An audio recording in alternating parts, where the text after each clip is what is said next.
आवाज आ रही है मेरी? Hello everyone.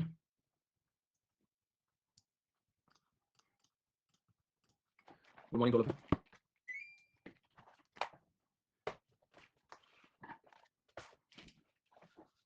जल्दी आ गया क्या? खैर कोई बात नहीं। वैसे भी आज डाउट सेशन है, जो डाउट्स आप लोगों ने पुट किए थे वो हम लोग डिस्कस करना शुरू कर देते हैं। ठीक है?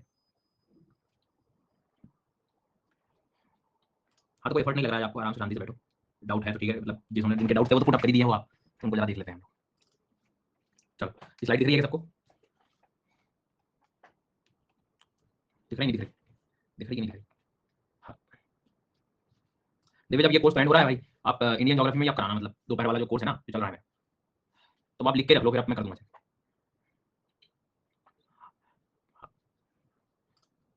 चलो तो शुरू करते हैं। पहला डाउट है नेहा शर्मा। ओशनोलॉजी में सब समझ गए, बट थोड़ा रिटर्न में थोड़ा प्रॉब्लम होता है। दो बातें हैं, एनसीईआरटी से चैप्टर रीड करो आप, पहली बात। और जो सुबह वाला हमारा मेंस वाला क्यूबी चल रहा है, उसमें जब मैं आपको एक तरह से जब पीवाईक्यू सॉल्व करवाऊंगा, और तो उसमें भी हम लोग चीज़ें कवर कर लेंगे, तो उसकी चिंता करने की आवश्यकता नहीं है। ठीक है? एक तो ये हो गया। दूसरी चीज़, और इसके बाद आ जाएगा, मतलब ऐसा कुछ भी नहीं है समझा, जैसे पीवाईक्यूज वगैरह आप लोग सॉल्व कर लोगे। ध्यान रहे, क्लाइमेटोलॉजी के और ओशनोलॉजी के हम लोग मेंस के आंसर, वो मैंने आपको जो कल कोर्स दिया था पिछली लास्ट क्लास में, वो लिंक मैंने शेयर की हुई है पिन सेक्शन में, आप वहां से उसको एनरोल करके देख लीजिए। नेक्स्ट क्वेश्चन है क्रिश, इसेंट्रिसिटी का कॉन्सेप्ट समझ नहीं आ रहा। इसेंट्रिसिटी में मतलब ये कहना चाह रहा है वो अर्थ के रेवोल्यूशन से रिलेटेड। जैसे ये सन है, तो नॉर्मली हमें लगता है कि एक सर्कल पाथ होगा, सर्कुलर पाथ होगा, लेकिन इस मूवमेंट में, रोटेशन के दौरान, ये सर्कल से थोड़ा सा आप देखोगे तो आपको दूर होता हुआ दिखाई देगा। इस स्थिति में हम इसेंट्रिसिटी वर्ड यूज कर रहे होते हैं कि अर्थ जो है वो ज्यादा वेरिएशन जब उसमें दिखने लगते हैं एनर्जी के, एकदम जब एक बार पास में जाता है, एक बार ज्यादा दूर हो जाता है, तो इसेंट्रिसिटी से ये फर्क पड़ता है, एनर्जी रिसीविंग भी चेंज होती है। तो इस बात को जो है थोड़ा सा ध्यान रखना है। ठीक है? क्लास अभी चालू किया है बस मैंने, अब क्योंकि आज डाउट था तो मैंने डाउट शुरू कर दिया है लेने से। तो कल को ऐसा बोले कि इसेंट्रिसिटी से एनर्जी सेम है, बदलाव है, तो एनर्जी में डिस्ट्रीब्यूशन में चेंजेस आए हैं, ऐसे समझना। ये हो गया आपका Aman. Epeirogenic forces are the result of, आपको याद होगा दो फोर्सेस थे हमारे, एक था ओरोजेनिक और एक एपिरोजेनिक। ओरोजेनिक में क्या होता था कि एक तरह से हॉरिजॉन्टल फोर्स लगते थे, तो fold mountains, block mountains develop हो जाते थे। इसमें एपिरोजेनिक में कोई चीज ऊपर उठेगी या नीचे बैठेगी, तो अपवर्ड होगा, नीचे होगा, मतलब that is vertical. Answer is vertical earth movement. पल्ले भी आज से ज्योग्राफी इतना पढ़ लिया कि 14,000 पोल कंप्लीट हो गए, पोल भी ब्लॉक्ड हो गए। लो, प्रणाम सर, मैं 100% सेटिस्फाई हूं, ज्योग्राफी का भी समझ नहीं आया, आपको ऐसा मुझे सब क्लियर हो गया। चलो पढ़ते रहो। परमार, मिड ओशन के बीच में कन्वेक्शनल करंट्स, ये सवाल आने नहीं चाहिए इस तरह की, क्योंकि पूरी क्लास में यही सब चर्चा करी अपन ने। कन्वेक्शनल करंट मतलब मैग्मा लावा का राइज होना, और मैग्मा लावा का जो राइज होना है वो क्या होगा, जब इधर डाइवर्जन शुरू हो जाएगा बस, तो कन्वेक्शनल करंट में राइजिंग लिम रहेगा और अर्थक्वेक शैलो डेप्थ वाले रहेंगे। शिखा अग्रवाल, ज्योग्राफी करंट अफेयर्स के लिए आपकी यूट्यूब की क्लास इनफ है क्या? हाँ, मतलब अभी शुरू किया नहीं है मैंने, बट करने का प्लान चल रहा है, देखो करेंगे फिर। उसके बाद में सहेली, thank you sir for detail course हो जाए, just one thank you for value addition of current affairs other things. मतलब आप डेली करंट अफेयर्स तो पढ़ ही रहे हो, वो तो कर ही लो, और बाकी मेरे यूट्यूब पे मैं कोशिश करूंगा वीडियोस और भी बनाना शुरू करूंगा, तो आप वहां भी अडॉप्ट कर सकते हो। Beauty sir actually no doubt, because आप इतना अच्छा पढ़ाते हो, सब समझ आ रहा है। आई फील कि आंसर राइटिंग में इंग्लिश नहीं आती, तो कोई धीरे-धीरे मैंने हर चीज़ बताई, हर चीज़ का सॉल्यूशन बताया, उन क्लासेस को एक बार और दोबारा देख लो आप, यदि ये सारी चीज़ें भूल रहे हो तो। पूजा शर्मा, एमसीक्यू लगाते हैं बट बहुत सारे क्वेश्चन रॉन्ग हो रहे हैं, फिर कॉन्फिडेंस लो हो जाता है। तो कॉन्फिडेंस से और क्वेश्चन से दोनों का रिलेशन तोड़ दो, मतलब कॉन्फिडेंस लाने की जरूरत नहीं है हमें, नॉर्मल हमारा काम है क्वेश्चन सॉल्व करना है। जी सर, तो इस चीज़ को जो थोड़ा ध्यान रखें, मतलब ये सब कॉन्फिडेंस और ये वाली बातें सब अभी एग्जाम में काम नहीं करेंगी। आपका मेन काम है जितने क्वेश्चन लगाते बने लगाओ, जितने गलत करते बने उनको सही करो, उनसे सीखो और आगे बढ़ो, simple. Nandlal, variability of insolation at the surface of the earth. देखो भाई, variability of insolation in the surface of earth, the configuration of land in terms of it aspect. देखो क्या होता है, प्रैक्टिस कहाँ से करें, कैसे सवाल है भाई निकॉल, अब तक तो पूरा कोर्स के दौरान एक तो पीवाईक्यू कोई बुकलेट वगैरह होगी आपके पास, ठीक है? जी हाँ, नहीं तो आप आपके ऐप में भी क्वेश्चंस हैं, वहां से भी टॉपिक वाइज आप लोग कर सकते हो। अब वो कह रहा है land in terms of its aspect. अब देखो ना, कई बार क्या होता है कि क्या दुनिया का ये सारा जो धरती है, धरती जो दिखाई दे रही है, वो हर जगह एक ही है क्या?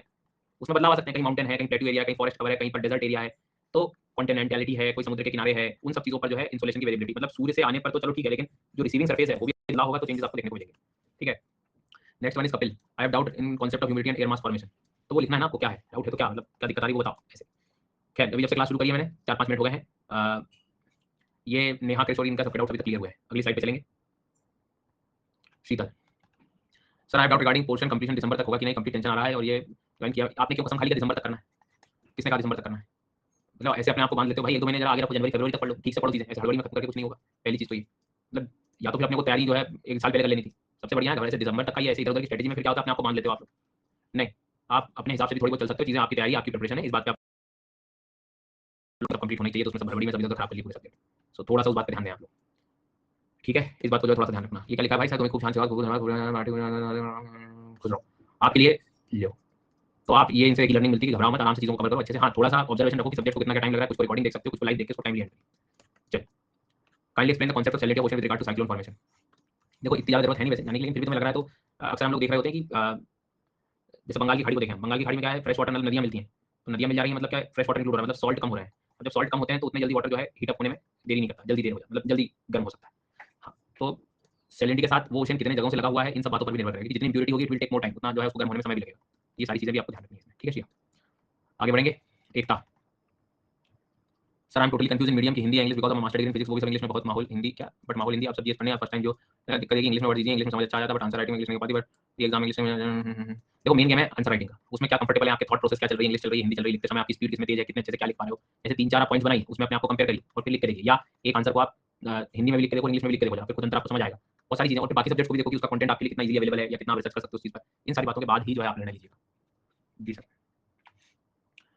ऑप्शनल यदि सोचा इसका टीचर मटेरियल बहुत इंग्लिश में या फिर हिंदी सोचते हो, optional Hindi physics optional teacher नहीं मिले, बड़ी दिक्कत इंग्लिश में। मैं वही आपसे कह रहा हूं कि आप मतलब एक्स्ट्रा इतना टाइम मतलब थोड़ा सा डिसीजन लेने का टाइम, मुझे अभी भी याद है आपने एक बार और इस सवाल उठाया स्टार्टिंग में, तो आप एक बार लिस्ट बना लो सारे सब्जेक्ट्स के एजुकेटर्स की, समझ में आ रहा है, चीजें कर पा रहे हैं, आप लिख पा रहे हैं, तो फिर आप डिसाइड कर लो। मेरे हिसाब से इतना लेट मत करो, ऑप्शनल ऑप्शनल टाइम से सब चीजें। हाँ, मेंटर की क्या जरूरत है, अब सब्जेक्ट आपको पता है, टीचर पता है, उसके हिसाब से आप निर्णय ले लो मतलब। हाँ, आप लिख पा रहे हैं इंग्लिश में तो ठीक है, ज्यादा टाइम लग रहा है, मतलब आप किसी एक दो आंसर्स को, एक ज्योग्राफी का आंसर, एक पॉलिटी का आंसर और एक इकोनॉमिक का आंसर, इन तीनों के आंसर को दोनों लैंग्वेज में लिख के देख लो, एक एक दो क्वेश्चन समझ में आएगा कि किसमें आप कंफर्ट। जब तक आप वो नहीं करके देखोगे आपको चीजें समझ में नहीं आएगी, ठीक है। देखो मैं आपसे विनम्र निवेदन कर रहा हूँ सभी लर्नर से, कमेंट सेक्शन में अब मैं डाउट नहीं देख पाऊंगा। मैंने आपको 3 दिन पहले 2 दिन पहले एक डाउट फॉर्म दिया था, आपको क्लास में डेली आना चाहिए। क्लास में वो जो डाउट उन्होंने जिन भी विद्यार्थियों ने छात्र छात्राओं ने गूगल फॉर्म में डाउट डाला है, समय निकाल के उनके डाउट को देखना मेरी पहली अब जिम्मेदारी है। तो पहले मैं उनको देखूंगा और आप एक तो टाइम पे आओ, समय पे आओ, ये चीजें। अब यदि मान लो आप रिकॉर्डिंग देख रहे हैं जो भी, तो भी आपके पास एक दिन है अवेलेबल, मान लो उसके बाद भी आप नहीं डाल पाए, तो आप जो दोपहर का कोर्स इंडियन ज्योग्राफी का चल रहा है वहां आपको फिर मैं गूगल फॉर्म दूंगा, वहां प्लीज आप अपना डाउट कर दीजिए, ठीक है भाई। इंडस्ट्रियल लोकेशन वगैरह सब कराऊंगा मैं इकोनॉमिक ज्योग्राफी में, मतलब मैं कह रहा हूं तो तुम थोड़ी देर मुझे इधर ध्यान दे लेना। हाँ, सो इसलिए मैंने आपको 1-2 दिन सबको दे दिया था कि आप अपने डाउट पुट अप कर दो, मतलब ताकि शांति से सबके मैं डाउट्स देख पाऊँ। इसमें यही होता है कि कॉपी पेस्ट वाला आगे आ जाता है और जो बेचारा नहीं लिख पाता वो वैसे बैठा रहता है। तो इस चीज़ को जो है थोड़ा सा ध्यान रहे। अब मैं ये डाउट्स पहले प्रेफर कर रहा हूँ। शिवानी, अर्थ के इंटीरियर में टेम्परेचर 1 डिग्री इंक्रीज हो रहा है, अगर उसे बेस माने तो 40 किलोमीटर। अरे नहीं नहीं बेटा, ये तुम तो गणित लगा के तुमने आगे बढ़ गए। क्या होता है कि एक एवरेज वैल्यू ली थी वो, है ना, इतना मैथ्स नहीं लगाना था, नॉर्मल तुम एवरेज वैल्यू रखो, इतना अर्थ का इंटीरियर अपने पढ़ा है। तो एक बात अपन ने क्या सीखी है कि सारी चीजें कुछ अजम्पशन से भी चल रही हैं, और फिर अंदर अर्थ का एरिया जैसा तो है नहीं सेम, कहीं रॉक किसी प्रकार के हैं, कहीं कुछ है, फिर ग्राउंड वाटर है, फिर बहुत सारे वेरिएशन है, इसके कारण एकदम कोई चीज फिक्स नहीं मिलेगी तुम्हें। तो इस चीज को जो है थोड़ा सा ध्यान रखना, ठीक है। इसके बाद में सर जब प्लेट्स का डाइवर्जन होता है तब रिज बनते हैं, जब प्लेट का डाइवर्जेंस होता है तब रिज नहीं। देखो रिज का मतलब पहली चीज तो तुम समझ लो, रिफ्ट बनते हैं पहले तो, रिफ्ट मतलब दरारी भंश, पहली चीज। और रिज का मतलब यहाँ पर जो भी चीज लावा वगैरह से बनके उठी हुई है, जो सरफेस उठा हुआ सरफेस को हम रिज बोलते हैं। तो कोई पर्वत रेंज भी है उसको भी कोई व्यक्ति रिज भी कह सकता है। तो डाइवर्जेंस से पहले रिफ्ट बन रहा है, ठीक है, इस चीज को जो है थोड़ा सा ध्यान रखना है ना, रिफ्ट। देन आइलैंड कैसे बनते हैं, अब आइलैंड कैसे बनते हैं तो इस बात को ध्यान रखना, आइलैंड या तो एक कन्वर्जेंस में मिलेंगे तुम्हें, और नहीं तो डाइवर्जिंग वाले रीजन में हॉटस्पॉट की अवेलेबिलिटी है तो वहाँ आपको आइलैंड दिखाई दे सकते हैं, ठीक है। इस चीज को जो है थोड़ा सा ध्यान रखना। हाँ, यहाँ तो कोई दिक्कत, एक बार आगे का देखो ना विषय, या पुराने वाले कोर्स जस्ट पुराने वाले कोर्स से चेक कर लो, उसमें मिल जाएगा, है ना। हाँ। उसके बाद में एक डाउट और है, क्या पीवाईक्यू में ओनली 1 राइट या 2 राइट, ऐसे ऑप्शन पढ़ाई से ही होंगे सर। आप जो पढ़ रहे हैं उसको कॉन्सेप्चुअली स्ट्रांग रखो, चीजों को याद करना शुरू करो, तब जाकर आप एलिमिनेशन सही कर पाएंगे, ठीक है। आज डाउट सेशन नहीं, जिन्होंने डाउट पुट अप किए हैं उन्हीं के डाउट आज मैं कंसीडर कर रहा हूँ। आज नहीं पढ़ेंगे, कल वाला जो कंटिन्यू रहेगा हमारा, क्या कहते हैं, आंसर राइटिंग वाला, वो कल हम करेंगे। Abhishek Ranjan, sir I have completed your all comprehensive courses, physical Indian और ये हो गया, how to revise, how to update with current affair. देखो हाउ टू रिवाइज जैसे सवाल नहीं आने चाहिए यार, ये सवाल मतलब तुम समझ रहे हो क्या है, मतलब पता है तुम्हें चीजों को याद रखना, याद कैसे रखोगे तो उसके लिए कोई स्ट्रेटजी बनाने की जरूरत नहीं, आपको अपने आप में देखना समझना है कि मैं कितने दिनों तक याद रखता हूँ चीजों को, कितने दिन में भूल जाऊंगा। Time to time blank page पे प्रैक्टिस करते रहा करो, हर 2-3 दिन 4 दिन में कोई भी टॉपिक से शुरू कर लो, या आप एमसीक्यूज लगाओ, सबसे बेस्ट तरीका। आप प्रैक्टिस कर सकते हैं टॉपिक वाइज, तो उससे चीजें याद रह जाती हैं। तो इस चीज को जो है थोड़ा सा अपने को ध्यान रखना है, ठीक है। अब इसके बाद में आगे बढ़ेंगे हम लोग।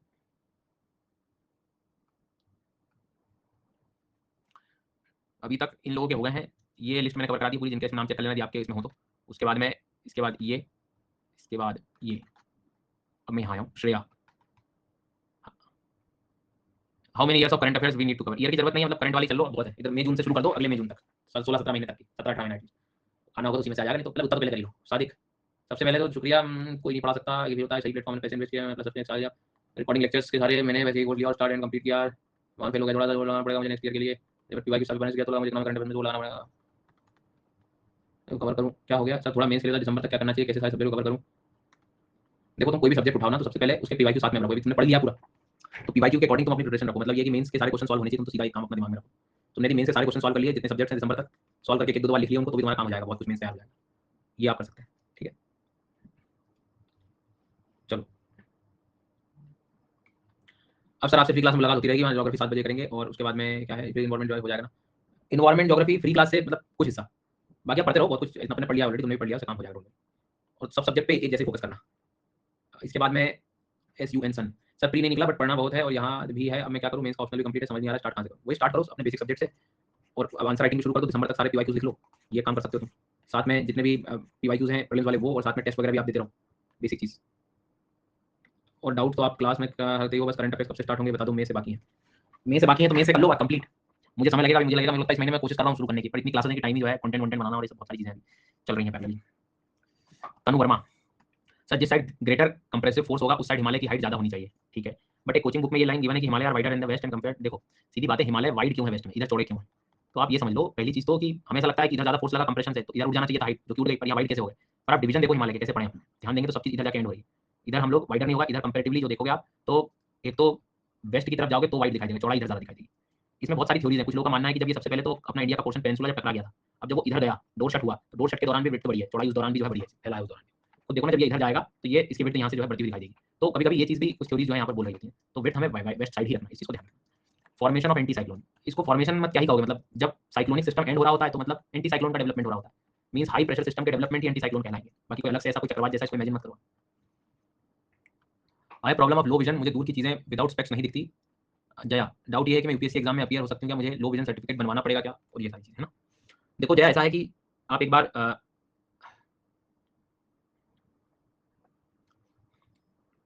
कोशिश करें, मतलब मैं आपको मतलब जहाँ तक मुझे पता है इसमें जो नोटिफिकेशन आता है उसको आप पढ़ेंगे ना तो उसमें आपको वो सारी चीज़ें मिल जाएंगी, जहाँ तक है एक इमेज और मैं आई थिंक दिखता हूँ। और दूसरी बात, जो आई थिंक चश्मा पहनने के बाद भी जो चीज़ें नहीं दिखाई दे रही हैं या उसके बाद भी धुंधला दिखाई दे रहा है, तब वो किसी हॉस्पिटल से जाकर वो सर्टिफिकेट आपको लो विजन का बनाना पड़ेगा। हाँ, और दूसरी चीज़, एक मिनट, आप जब नोटिफिकेशन देखोगे तो उसमें एक पोर्शन है ये वाला, तो इसमें सब कुछ आपको पता लग जाएगा, उसके हिसाब से जो है आप एक बार देख लीजिए, ठीक है। तो वही है कि स्पेक्स वियर करने के बाद भी आपको लो विजन वगैरह है तो आप उसका फिर एक सर्टिफिकेशन वगैरह जो है वो बना सकते हैं। अब हम लोग आगे बढ़ेंगे इसमें। सर मैं ज्योग्राफी लगभग आपके सारे सब्जेक्ट कवर कर लिए हैं, क्वेश्चन भी अच्छे से हल आंसर लिख पा रहा हूँ। ह्यूमन ज्योग्राफी और आपदा का प्रबंधन कर लीजिएगा ये टीचर, लेकिन कोई क्वेश्चन नहीं बन पा रहे हैं, कोई क्वेश्चन बनते हैं मेरे को कैसे समझ नहीं आ रहा, मेरा सब्जेक्ट 15 दिसंबर को, बाकी सब्जेक्ट कुछ टीचर से किए हैं। देखो वही है कि उसके कॉन्सेप्ट्स में भी दिक्कत है, वो पर्टिकुलर टॉपिक जो क्वेश्चन नहीं बन रहा उस कॉन्सेप्ट को थोड़ा सा कवर कर लो, है ना, पहले टॉपिक पढ़ो फिर क्वेश्चन लगाना, ऐसा कर लो, क्वेश्चन को देख के उसको मत करो। इनफैक्ट अच्छी बात है जो क्वेश्चन नहीं बन रहा है वो पता लग रहा है यदि आपको, तो उसमें वो तुम्हें टॉपिक आइडेंटिफिकेशन में दिक्कत नहीं होगी, तो आप वैसा कर सकते हो सूरज, ठीक है। चलो इसके बाद में Prajakta, I am bit confuse about pressure versus temperature effect on relative humidity. I know that air density is decreased by altitude which means there is a more space between air molecule in a volume of air. यही तो गड़बड़ है, तुमको यही तो समझाया था मैंने कि ये मत समझना। हमने ये देखा था कि जब एयर एक्सपैंड हो रही है, फैल रही है, तो उसमें वेपर को होल्ड करने का प्रेशर कम हो गया है, उसमें उसकी जो एनर्जी है प्रेशर की, मतलब एक तरह से आप ये कह सकते हो कि जो वेपर प्रेशर है उसको होल्ड करने की क्षमता कम हो गई। यहाँ पर तुम सोचते हो कि स्पेस क्रिएट हो गया है तो वो तो और आ जाना चाहिए था होल्ड, मैंने उस दिन भी समझाया था, ध्यान दिया हो किसी ने तो। इसको गलती से उल्टा मत समझना कि ऊपर जाने वेपर प्रेशर है वो कम हो रहा है, कि भाई उसको जो है, हाँ, तो इस चीज को जो है थोड़ा सा ध्यान रखना है ना। तो ये यहीं पर आप चीजें दिमाग में अलग रखोगे तो सब फिर ऑटोमेटिकली सॉल्व हो जाएंगे। इसके बाद में सारे सारे मतलब आप साइक्लोनिक नॉर्मल बारिश वगैरह नहीं हो रही, that condition is anti cyclone. Of course water vapour तो कम हो गई होगा एल्टीट्यूड के हिसाब से, लेकिन इन जनरल बोलते हैं। अब किसी एयर पर्टिकुलर एयर के बारे में आप बोलोगे तो क्या होगा, वो तो जितना उसने ले लिया है एच वो तो ऊपर रहेगा ही रहेगा, जब तक बारिश नहीं होगी तब तक कैसे कम हो। दो चीजें हैं, एक आप एवरेज पढ़ रहे हो कि किसी एक एयर पार्सल का देख रहे हो, दोनों में बहुत चीजें वेरी करेंगी। एक दिन में कितने सब्जेक्ट सफिशिएंट रहते हैं, कोई नियम नहीं है, कोई संविधान नहीं है इसका, आपको जितना रिवाइज हो सके वो उतना पढ़ो बस, ठीक है। हीट बजट का एक बेसिक बात बताता हूँ मैं, इतना आपने पढ़ लिया है, आप एक गणित लगाना फिर पढ़ना उसको उस टॉपिक, उसमें ये समझाया गया कि 100 यूनिट मान लो सन से आ रही है, ठीक है। कॉमन सेंस की बात है कि 100 यूनिट यदि अर्थ पे आने वाली है तो 100 यूनिट का ही यूज हो जाना चाहिए, कहीं ना कहीं एंगेज हो जानी चाहिए, नहीं तो एक्सेस फिर क्या होगा, प्रॉब्लम करेगी। तो हीट बजट का मतलब ये है कि कैसे 100 यूनिट सन से जो एनर्जी आ रही है वो पूरी 100 की 100 यूज हो गई। तो जब तुम उसको एक एक करके स्टेप बाय स्टेप पढ़ोगे तो उसमें लिखा रहेगा कि भाई कुछ परसेंटेज वापस चली गई, कुछ परसेंट क्लाउड ने रिफ्लेक्ट कर दी, कुछ परसेंट ग्लेशियर ने रिफ्लेक्ट कर दी, कुछ परसेंट अर्थ में एब्जॉर्ब होकर फिर रेडिएट हो गई, कुछ जो है ऑपरेशन में यूज हो गई। तो इस तरह से वो डिवाइड हो जाएगा, दैट इज द बजट, 100 को 100 बराबर करना, simple. Nikhil, NCERT chapter number 4 transform boundaries, there is a line as the eruption do not take all along the entire crest at the same time. भाई जब भी डाइवर्जेंस होता है तो हम डायग्रामेटिकली बस स्ट्रेट लाइन बनाते हैं, बट ऐसा लगता है कि एक ही टाइम पे हर जगह पूरा लावा निकल आएगा, कभी नहीं निकलेगा, पहली चीज, ठीक है। There is a differential movement of portion of it, मतलब क्या कि कुछ आधा इधर जा रही होती है, कुछ हिस्सा मुड़ रहा होता है, कुछ थोड़ा आगे से जा रहा होता है। तो आपको याद होगा मैंने बताया था कि हमारी प्लेट कभी भी स्ट्रेट लाइन में नहीं टूट रही होती है, वो अलग अलग ऐसे हिस्सों में कुछ यहाँ से टूट रही है, कुछ ऐसे टूट रही है, अलग अलग डायरेक्शन में टूटने का काम कर रही होती है। तो वो ये उस टाइम जब मैंने समझाया था, जब मैं बता रहा था perpendicular to the mid ocean वाला कॉन्सेप्ट, तो उस टाइम पर उसी बात को इसने समझाने की कोशिश करी है कि हमारे अर्थ पे एक साथ जैसे डाइवर्जेंस हो रहा है तो बिल्कुल स्ट्रेट लाइन में नहीं होगा डाइवर्जेंस, वो कुछ ऐसा हो गया, कुछ इधर से ऐसा हो गया, कुछ इधर से हो गया, कुछ ऐसे डाइवर्जेंस हो गया, कुछ इधर से ऐसा डाइवर्जेंस हो गया, तो ये हो गया आपके ट्रांसफॉर्म फॉल्ट। तो इस चीज को जो है थोड़ा सा ध्यान रखना। और फिर क्या अर्थ का रोटेशन भी जो है थोड़ा सा प्रभाव डाल रहा है कि कहां पर किस तरह से जो है उसमें डाइवर्जिंग की एक्टिविटी देखने को मिल रही है, सेपरेटेड ब्लॉक्स जो है, तो थोड़ा बहुत उसका इफेक्ट भी यहाँ पर देखने को मिल सकता है। निखिल, ठीक है, how to draw world map एक बार प्लीज बता दीजिएगा, ये ठीक है मैं करता हूँ कोशिश। वैसे वर्ल्ड मैप एक दो बार मैंने बताया भी है क्लास में कि कैसे कैसे किस चीज को बनाया, वो पता नहीं कौन कौन सी क्लास में आप लोग रहते हो नहीं रहते हो, ये भी एक दुख दर्द है। Annual range of Dikshit, Darpan Dikshit, annual range of temperature versus diurnal range of temperature. Simple है, रेंज का मतलब क्या होता है, मैक्सिमम और मिनिमम के बीच की कहानी। तो एनुअल रेंज का मतलब वो पूरे साल भर का मैक्सिमम टेम्परेचर मिनिमम टेम्परेचर की एवरेज बता रहा है। डिurnal का मतलब डे टाइम, दिन में, सुबह और शाम तक के दिन के उसमें 24 आवर के उसमें, वो आपसे कहने की बात है। ठीक है, ये गूगल फॉर्म कहाँ से मिलेगा एनीबॉडी गाइस? अरे भैया दीपक जी, आपके सवाल मुझे दिखा रहे हैं कि आप रेगुलर क्लास में नहीं हो। जी हाँ, ऐसा मुझे लग रहा है, या पूरी क्लास नहीं देखते हो आप, ऐसा मुझे लग रहा है, क्योंकि आप पूरी क्लास देख रहे होते तो तुम्हें गूगल फॉर्म मिल जाता है ना। चलो, और आगे जो है, हाँ, वर्ल्ड मैप में बता दूंगा, मत परेशान होइए। वेद, ये पॉइंट्स गलत हुए हैं during MCQ solving, not able to create the reason behind this point. Why jet stream is strong in winter than in summer. देखो, विंटर में होता क्या है यार कि जो पोलर एरियाज है ना, जैसे मान लो मैंने फेरल सेल को देखा और पोलर सेल को देखा, इनके बीच में अपनी पोलर जेट बन रही है जैसे, तो फेरल और पोलर के बीच में विंटर में ना बहुत ज्यादा टेम्परेचर ग्रेडियंट रहता है, मतलब ठंडा बहुत हो जाता है, उतना ही जो है अपने आप में आप कह सकते हो कि इसके कंपैरिजन में, और ये उतना ही गर्म रहता है, तो उतना प्रेशर ग्रेडियंट होने का, तो विंटर में सेल्स के बीच का जो ग्रेडियंट है वो बहुत ज्यादा बढ़ जा रहा होता है। दैट इज द रीजन कि जेट स्ट्रीम को हम स्ट्रांग बोल रहे हैं। Why is Coriolis required for tropical cyclone, मतलब ये सवाल मुझे नहीं समझ आया कि आप ये क्यों पूछ रहे हैं मुझसे, मतलब बिना ट्रॉपिकल साइक्लोन के आप विंड को कैसे मतलब डिफ्लेक्ट करोगे, रोटेशन कैसे होगा ट्रॉपिकल में, मतलब बेसिक है। Why sand desert have more albedo than the land, अब लैंड में पेड़ पौधे लगे मान लो, पेड़ पौधे हरे भरे हैं, ग्रीन कलर डार्क कलर जितना होगा उतना एल्बिडो ज्यादा होगा, एल्बिडो कम रहेगा, मतलब रिफ्लेक्शन कम हो पाएगा, एब्जॉर्प्शन ज्यादा होगा, एब्जॉर्ब ज्यादा करेगा। लेकिन डेजर्ट में सैंड में कुछ नहीं है, कोई वेजिटेशन नहीं है, वो थोड़ा सा डार्क कलर भी नहीं है, तो रिफ्लेक्शन उसके कंपैरिजन में ज्यादा रहेगा। How do tropical cyclone carry heat energy from tropics to temperate zone. देखो ट्रॉपिकल साइक्लोन क्या है, समुद्र से एनर्जी ली, कंडेंस हुआ, तो कंडेंस होने में ऊपर क्या हो गई, हीट रिलीज हो गई। ये हीट आई कहां से थी, समुद्रों से आई थी, क्योंकि समुद्र से वेपर होकर ऊपर जाकर ये हीट रिलीज, अब विंड सिस्टम मान लो जेट स्ट्रीम्स वगैरह ये हीट ट्रांसपोर्ट कर देंगे मियंडर के थ्रू, तो लोअर लैटिट्यूड से हायर लैटिट्यूड तक भी जा सकती है, तो इस तरह से भी थॉट आप लगा सकते हैं। How does RH affect the nature and type of cloud formation, नहीं अपन बिल्कुल प्लेन सोच रहे हैं। देखो आरएच से क्लाउड में वेरिएशन क्यों आएगा ये समझने के लिए तुम ये सोचो वेद कि बेटा आरएच का फुल फॉर्म मतलब आरएच कहां से बना, एच अपॉन कैपेसिटी ना। अब तुम सोचो हर हवा में the value of H is same क्या, हर जगह सेम रहेगी, नहीं, हर जगह वाटर वेपर चेंज होगा, कभी ज्यादा हो सकता है कभी कम हो सकता है, उसके हिसाब से सैचुरेशन कभी जल्दी आएगा कभी कम आएगा। तो क्लाउड में भी तो चेंज आ सकता है कि किसी क्लाउड में आइस क्रिस्टल है, किसी क्लाउड में आइस क्रिस्टल नहीं है। वो जो 3 डायग्राम मैंने बताया था उससे आपको समझ में आ जाएगा कि तीनों में आरएच आ रहा है, but condition of clouds and किस तरह से हवा उठी कितना उठी है उस पर भी निर्भर कर सकता है। ठीक है, अलग चैटें चल रही है क्या, बाकी जगह देख रहा हूँ।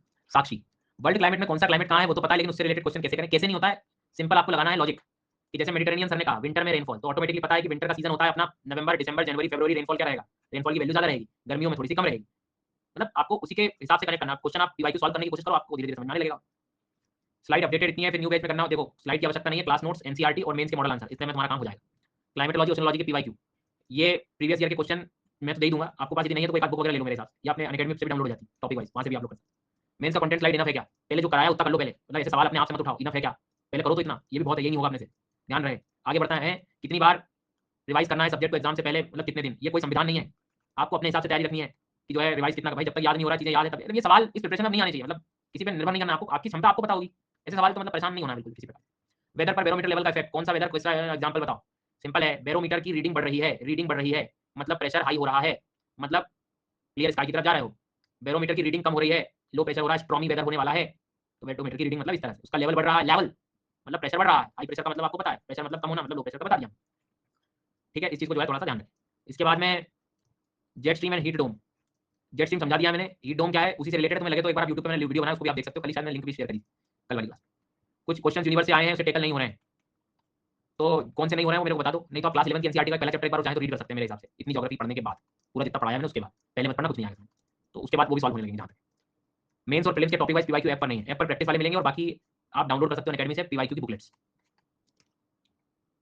साक्षी, अर्थ का रोटेशन रिवर्स कर दिया जाए तो आईएसटी क्या रहेगा, है ना, एट द इंटरनेशनल डेडलाइन पे जब 12 बजे जाएगा। देखो इस क्वेश्चन को कैसे सॉल्व करेंगे, ये 0 डिग्री हो गया अपना, ठीक है, ये अपना 180 डिग्री हो गया, 180 डिग्री मतलब क्या हो गया, ये आपका इंटरनेशनल डेडलाइन हो गया, ठीक है। अब इंटरनेशनल डेडलाइन हो गई कहानी अपनी, 0 डिग्री हो गया। अब क्या बोल रहा है वो, आईएसटी, ये आईएसटी यहाँ कहीं अपना इंडियन स्टैंडर्ड टाइम 82.5 के आसपास, तो 0 से आईएसटी, अच्छा 0 से 180 ये टोटल कितना टाइम को दिखाता है, कितना टाइम को दिखाता है, 12 घंटे को, 12 आवर को दिखाता है। नॉर्मली यहाँ से देखें तो 12 आवर को दिखाता है। अब इसमें से वो कह रहा है कि आईएसटी जब तुम यहाँ से कंसीडर करते हो तो आईएसटी कितने घंटे आगे होता है, 5.5 घंटे, बट वो इस बार इंटरनेशनल डेडलाइन से कह रहा है, तो बचा हुआ कितना हो गया रिमेनिंग, जब ये टोटल 12 है और इतना 5.5 है तो बचा होगा 6.5, बस वही करना है तुम्हें। तो डायरेक्शन रिवर्स कर दी, मतलब आपको इधर से सब लेना है, इधर से नहीं कंसीडर करना, 180 से कंसीडर, तो 12 में से 5.5 घटा तो इतना बच जाएगा, तो इस 6.5 की बात कर रहा है। Shield cone is made up of basaltic lava, ठीक है मंजूर है, ये सेंट्रली अपडेट होता है, ठीक है। Generally we have seen that basic lava comes out in fissure type, then what is the reason behind this difference. Aanchal ने मेंटल क्यूम वाली क्लास मिस कर दी, आंचल ने जो है मेंटल क्यूम वाली क्लास, मेंटल क्यूम वाली क्लास देखेंगे तो हॉटस्पॉट वोल्केनो में सेंट्रल इरप्शन में बेसिक लावा निकलता है, इसको ध्यान रखें आप। Nidhi, the shadow zone of earthquake is totally different from the shadow zone of another earthquake, सही बात है, ये बात तो सही है, कोई जो दूसरा भूकंप आएगा यहाँ हो सकता है, यहाँ सकता है, यहाँ सकता है, तो इन चीज को जो है थोड़ा सा अपने को दिक्कत है। अब अपन आगे बढ़ेंगे, seismograph record P and S wave at distance out of 150 ना, एस वेव कैसे रिकॉर्ड करोगे तुम 105 के बियॉन्ड, तो ये गलत हो गया, ये सही हो गया। The longest day in southern hemisphere is 22 December, answer होना चाहिए, बट ऑप्शन में आपने जो दिया है उसमें 21 जून है, वो तो जानबूझ के दिया, तुम लोग गलती पहचान पाओ, थोड़ी बुद्धि लगा पाओ, मैंने बोला भी था ये वाले क्वेश्चन दो दर्द बना हुआ है, तो इसमें अलग से लड़ाई नहीं करनी है, सही है आपका 21 जून होगा, बोले 22 दिसंबर आंसर होगा, बिल्कुल ठीक, आंसर 22 दिसंबर ही रखेंगे। थोड़ा बहुत तो मैंने इधर रखा हुआ है। रिया सिंह क्या लिखा है, good morning sir, I don't have any doubt in subject teacher, कोई एसआर के का होने, कोई बिगल देवगन का नाम अरे बस, what a wonderful meeting teacher, I bless in life, I have knowledge from you. कौन है भैया ये रिया, कौन है रिया, कौन है रिया?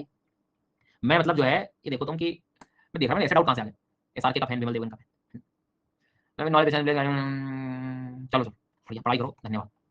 रोहित, सॉरी सर मेरा ऑप्शनल ज्योग्राफी, मेरे को आइसोस्टेसी समझा दो थोड़ा सा। अब यो तुम ऑप्शनल वाले यहीं ले आओ, मेरे को जो है नाश्ता ले लो।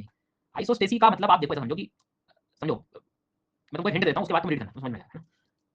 जैसे कोई व्यक्ति को कोई पकड़ के ऐसे घुमा रहा हो, घुमा रहा हो, घुमा रहा हो, और तुम जो हो उसको छोड़ दिया वहां से, तो रॉकेट बन जाएगा, कहीं और निकल जाएगा बिल्कुल बाहर। तो तुम खुद सोचो कि हमारी पृथ्वी रोटेट कर रही है कि नहीं कर रही है, फिर ये पेड़ पौधे बाहर निकल के क्यों नहीं चले जाते? तो आप कहोगे सर पेड़ पौधे इसलिए नहीं चले जाते क्योंकि उसकी जड़ें हैं, है ना? तो आइसोस्टेसी का मतलब होता है एक तरह से बैलेंस की तरह कंसीडर करो कि पृथ्वी ने अपने आप को इतने रोटेशन के साथ भी बैलेंस बना के रखा है। हमें जितने पर्वत ऊपर दिखते हैं डेफिनेटली उनकी जड़ें उतनी अंदर गहरी हुई हैं, नहीं तो बाहर निकल के नहीं चले जाते। तो वो बैलेंस की बात करता है आइसोस्टेसी में। दूसरी बात, यदि मान लीजिए अरावली इरोड हो रहे हैं, तो डेफिनेटली वो इरोड होकर वो मटेरियल कहीं और जाकर जमा हो रहा है, तो एक बैलेंस बन रहा है उससे। यदि कोई चीज निर्माण होती रहती तो फिर इम्बैलेंस क्रिएट हो जाता है, आइसोस्टेसी में प्रॉब्लम हो जाती है। तो कंस्ट्रक्शन डिस्ट्रक्शन पैरेलली चलता है, बैलेंस बना हुआ रहता है, उस सेंस में आइसोस्टेसी को समझना है कि जितने तुम्हें माउंटेन ऊपर दिखते हैं उतने ही तुम्हें वो, आपको उतनी ही उनकी रूट्स भी रहती है ताकि वो अपने आप को संभाल सके, बैलेंस बना। इस सेंस में वो टॉपिक को पढ़ना तो आ जाएगा। सब पढ़वा लो तुम मुझसे। Aniket Jain, can I go through GC Leong for revision और रीड एनसीईआरटी अगेन? तुम तो रीड एनसीईआरटी कर लो, तुम्हें लगे तो पढ़ लेना, लेकिन तुम दूसरा सब्जेक्ट भी शुरू कर सकते हो, एमसीक्यू लगाओ बस, इससे अच्छा। नहीं तुमको देख, तुम अगले साल देख लेना ये स्प्रिंग, भले पर अभी मैंने इसलिए बोला था 2-3 क्लास लेने के लिए क्योंकि इसमें हम लोग ओशनोलॉजी क्लाइमेटोलॉजी के मेंस के क्वेश्चन नहीं कर पाए थे, मैंने कहा वहां करवा। Hello sir, I am currently studying 13 घंटे लियो and I am doing revision, problem unable to find time for the revision previously done, दो जीएस लेक्चर, एक ऑप्शनल और एक करंट, ये तो गड़बड़ हो गया ना, यही तो प्रॉब्लम है। यहाँ भी एक ऑप्शनल को थोड़ा सा रोको भाई, पहले जो जीएस इन पे करो, रिवीजन नहीं करोगे तो कैसे काम बनेगा? यही तो मैंने समझाया था, 2 2+1 लेके चला, ठीक है? 13 घंटे तुम देख रहे हो क्या कर रहे हो, 13 घंटे, 13 घंटे तो मतलब अच्छी चीज है, पर डेली करना में फिर तुम रिवाइज नहीं कर पा रहे हो ना, मतलब तुम्हारा मन उस चीज में आ गया, उस जोन में नया नया मिलता जाएगा, पढ़ता जाऊंगा, रिवाइज करने का कोई कहना हो बस मेरे को। हाँ तो थोड़ा सा नहीं ध्यान रखना है ना, थोड़ा ऑप्शनल को कहीं सैटरडे संडे ले जाओ, एक आध बार पहले जीएस जरा कर लो। Shreyas, hi sir, hi, I hope you are doing well, this might be considered very silly doubt, भाई सिली डाउट क्यों? डाउट होते हैं। I have a problem in understanding why hot plumes with the bigger asthenosphere and hot and cold air masses हैं, why hot plumes with the bigger asthenosphere, ये क्या है भाई? मतलब मैं तुम्हारी लाइन नहीं समझ पा रहा हूं क्या कहना चाह रहा हूं, कौन है श्रेयस? इसको लिख दो ना यार दोबारा अपने शब्दों में, बाकी मैं आगे का पढ़ता हूं। Hot and cold air masses don't mix together like cold and water mix, नहीं देखो एयर में क्या डेंसिटी में बहुत फर्क आ जाता है, इसलिए वो डेंसिटी कार्ड मिक्स नहीं हो पाते, होते हैं स्लो टाइम लगता है, ठीक है? इस चीज को जो थोड़ा ध्यान, इसको थोड़ा वो लिख दो क्या, why not hot plumes with the bigger asthenosphere, मतलब ये कहना चाह रहे हो कि पूरा एस्थेनोस्फीयर ऊपर क्यों नहीं आता है, तो नहीं कहना चाह रहा, टेम्परेचर की कमी है उतनी, कन्वेक्शन करेंसी की कमी होती है, मतलब जितना वो हॉटस्पॉट आता है उसकी बात एक अलग है, वो बहुत ही ज्यादा, काफी ज्यादा कंपैरेटिवली गर्म रहता है। अब क्या कह रहे हो, does the localized weather make the global climate और does global climate make the local weather? ऐसा कुछ नहीं है, मतलब मेन कहानी तो यह है कि इंसोलेशन से शुरू होती है चीजें, और दूसरी बात कि लोकल चेंजेस कई बार तुमको जब तुम उसका एडिशन करोगे, समेशन करोगे, तब तुम्हें ग्लोबल इंपैक्ट भी दिख सकता है, तो अंत में ग्लोबल वाइड मतलब ग्लोबल में जा रहे होते हो, इस चीज को जो है थोड़ा ध्यान। प्रणीत रंजन कर लो, एक्सप्लेन पोलर वर्टेक्स, ये मैं इन्वायरमेंट में पढ़ाऊंगा प्रणीत यार, है ना, तो तुम नहीं समझेंगे। शर्मिला, आपने जो फॉरेस्ट के पीवाईक्यू दिए उसमें इंडिया के हैं, वर्ल्ड के नहीं है, जो पढ़ने हैं वही दिए हैं। और भैया ये कौन है, Sohan Mishra, if the stars are seen, आंखें जो है मेरी, if the stars are seen to rise perpendicular to the horizon by an observer then the observer is standing at, मतलब वो ये कह रहा है कि यदि स्टार्स उसको ऐसे लग रहा है कि उसके परपेंडिकुलर ऑब्जर्व मतलब होते जा रहे हैं, राइज करते जा रहे हैं, तो वो कहां पर है? तो इक्वेटर पर ही खड़ा रहेगा वो। जी हाँ, इसको हम लोग जो है, sir kindly explain the formation of air masses. Prabhu ji class कहां है, क्लास में देखिए, क्लास पूरी जो है अपन ने, हाँ। और तुम लोग क्यों सब, भैया प्रश्नवाचक कहां है आपका, डाउट फॉर्म में क्यों नहीं डाले हुआ? अब परेशान हो रहे हो तुम यहाँ कमेंट में, नहीं सॉरी नहीं होता है, देखो मतलब कुछ चीज तो प्रोसेस से करना पड़ेगा ना यार, ऐसे तो फिर सब अपनी मनमर्जी करेंगे। अब इन्होंने इतना टाइप किया, इन्होंने अपना समय निकाला, तो इतना तो हमें करना पड़ेगा सर। इसको देखो एक अपन सिमुलेशन से समझते हैं ये वाली चीज को ना, स्टार वाली कहानी। जैसे आप फॉर एग्जांपल आप यहाँ हो, इक्वेटर के पास हो, है ना, यहाँ खड़े हो, तो उसके लिए मान लो ये पूरा ब्रह्मांड है इधर, तो एग्जैक्टली तो कोई भी पोल स्टार को देख रहे हो आप, तो उसको आप जब भी देखोगे तो उस रिस्पेक्ट में वो क्या हो गया, परपेंडिकुलर दिख रहा है। लेकिन जैसे जैसे ये ऊपर बढ़ता जाएगा नॉर्मली, और आप ऊपर जाओगे आप, तो बिल्कुल एकदम जस्ट सामने उसके देखने को मिलेगा उसको, मतलब ये इधर ये जितना ऊपर जा रहा है, ये विजन जो है इसका ऐसे ऐसे ऐसे सीधा एकदम सामने हो जाएगा यहाँ। इट मींस दैट कि जब वो इक्वेटर पे खड़ा हुआ है तो सामने उसको दिख रहा है ये स्टार, मतलब परपेंडिकुलर दिखाई दे रहा है बिल्कुल, और जैसे ही वो थोड़ा सा और आगे जाएगा, पोल की तरफ जाएगा, तो डायरेक्ट सामने दिखेगा उसको, मतलब जस्ट जेनिथ ऊपर की तरफ दिखेगा। ये चीज यहाँ आती जाएगी जैसे जैसे उसका लैटिट्यूड बढ़ता जाएगा। तो इन जनरल आप इसको देख सकते हो इस तरह से कि जब भी कोई व्यक्ति इक्वेटर पे खड़ा है तो उसको जो स्टार्स हैं वो कंपैरेटिवली परपेंडिकुलर ही एस्पेक्ट में आप लोग उसको देखोगे। सपोज ये यहाँ आ गया है इक्वेटर से कंपैरेटिवली दूर, तो जितना और आगे जाएगा वो ये चीज ऐसे ऐसे ऐसे होती है, ये विजन है इसका एक्चुअली देखने का वो। तो इसके पहले वाला डायग्राम आप देखेंगे तो आपको समझ में आ जाएगा कि स्टार यहाँ दिख रहा है इसको आसमान में सामने, और जस्ट इसके आगे जाएगा तो ये ऊपर की तरफ आता चला, और जितना आगे जाएगा ये इसका विजन एकदम ऊपर की तरफ आ जाएगा। सो वो क्वेश्चन क्या बोल रहा है, इस चीज को देखना कि यदि stars are seen to rise perpendicular to the horizon, मतलब यहाँ खड़े होके उसको नॉर्मली उसका होराइजन मतलब ऐसे सामने जब देख रहा है तो डेफिनेटली वो चीज एक तरह से परपेंडिकुलर की तरह दिखाई देगी, लाइक दिस, ये यहाँ खड़ा हुआ है और ये ऐसे। हाँ, ये मेरे को लगता है बहुत पहले का इन्होंने नॉर्मल सवाल पूछा, काफी पुराना सवाल है, बट इक्वेटर से रखी हुई चीजें हमेशा हमें परपेंडिकुलर ही दिखेंगी होराइजन के रिस्पेक्ट में। और क्या कह रहा है वो, sun halo can be attributed to refraction, why does UPSC specifically say that it is due to ice crystal in the cirrus cloud. देखो क्या होता है, सिरस क्लाउड याद आ रहेगा तुमको, वो लोअर क्लाउड है कि हाई क्लाउड है?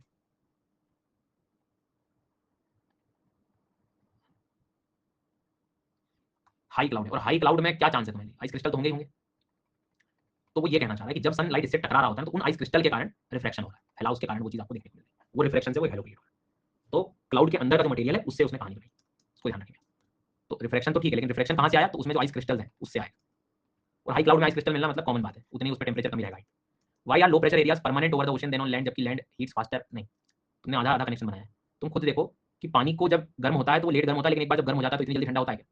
नहीं हो। तो कंपेरेटिवली आपको ध्यान रखना है कि इन जनरल वाटर को जब हम वार्म रखते हैं तो वहां से एवोपरेशन चलता रहता है, तो वो हमेशा लो प्रेशर दिखाता है। तो यही कारण जब मैं एयर मास पढ़ा रहा था तो लैंड पे हमने इक्वेटोरियल एयर मास नहीं बनाए थे, हमने वाटर पर बनाए थे वार्म एयर मास।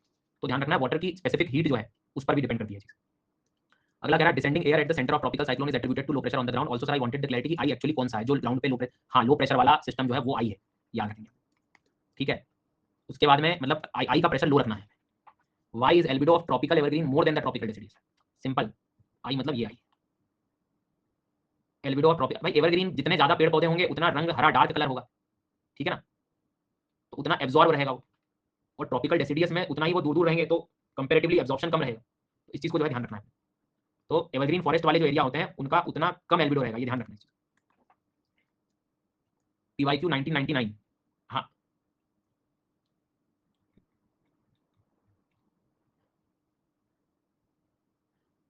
2000 क्या लिखा है यार तुमने, क्वालिफाई मेंस नहीं लिख पा रहा हूँ, आंसर करना टोल भी नहीं पकड़ पा रहा हूँ, क्या लिखा है?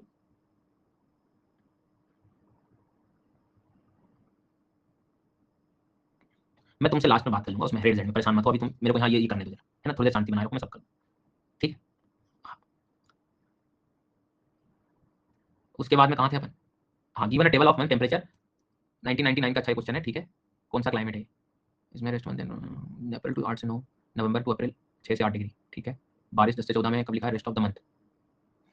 इसको आप एक बार ध्यान से देखना, ये मेडिटेरियन लेके जा रहा है मेरे को, मेडिटेरियन टाइप लेके जा रहा है, कारण उसके पूरे महीनों में आप देखना सबसे ज्यादा बारिश तुम्हें विंटर सीजन में दिखाई देगी। मतलब वैल्यू जो है वो 6-7 के आसपास वाली वैल्यू आपको अप्रैल मई जून में दिख रही है, मतलब गर्मी में बारिश कम हो गई है, और नवंबर दिसंबर जनवरी में कंपेरेटिवली ज्यादा होगी। तो इस चीज को जो है थोड़ा सा ध्यान रखें। तो ये अप्रैल मई जून में कंपेरेटिवली कम कर दिया हमने, और रेस्ट मंथ मतलब स्पेशली इसमें भी देखना, यदि वो नवंबर दिसंबर जनवरी फरवरी में ज्यादा हो गई तो इट मींस वो मेडिटेरेनियन हो जाएगा, इसको ध्यान रखना है ना।